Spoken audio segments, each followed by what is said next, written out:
Ekmek, ekmek, ekmek. Ekmek çok ucuz.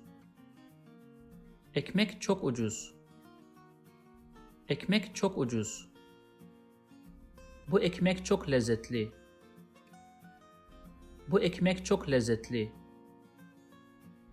Bu ekmek çok lezzetli. Annem sıcak ekmek aldı. Annem sıcak ekmek aldı. Annem sıcak ekmek aldı.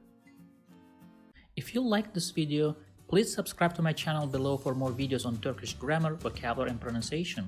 Also, if you think this video can benefit somebody else, please share it with them. Last, if you have any comment or request, please provide your feedback in the comment section below and I'll do my best to respond as soon as possible.